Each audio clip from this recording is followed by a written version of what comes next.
Okay, so just to finish off really quickly, so he says his tomb's a reminder of what we've lost and what we've gained, and then in the next two paragraphs he goes on to explain what we've lost, so that we've lost all these lives, but more importantly, in this stanza here, we've gained a legend, a story of bravery and sacrifice, and with it a deeper faith in ourselves and our democracy. Okay, so you've got lots of emotive words here: bravery, sacrifice, faith, legend. Okay, and also he brings up again that idea of democracy. Okay, so that idea of Australians deciding what Australians do, and a deeper understanding of what it means to be Australian.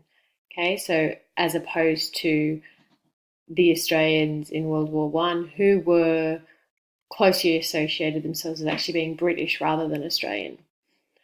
Okay, then in this last stanza, this idea of like the sacrifice of men and women of all the people who are recorded here. So it's behind him would be the names of people who've died in war or even people who've served in war.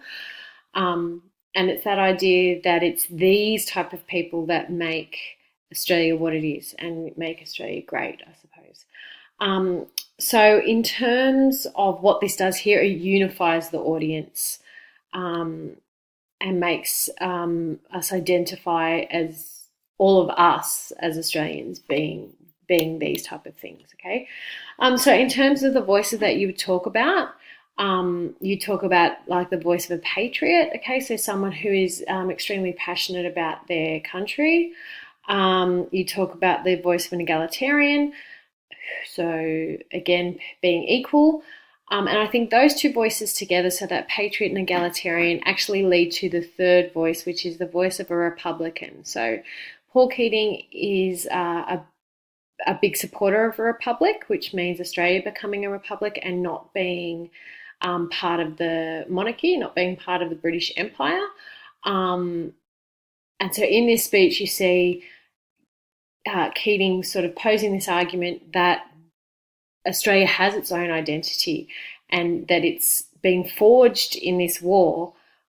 But as a result of this war, we have this amazing legacy that has been left to us about what it means to be Australian, and that we don't need to rely on other countries to help us understand our identity. And I think that is at the heart of his speech, and that's the purpose of his speech, to make the audience see that he actually is encouraging people to support this idea of a republic, which this is 1993.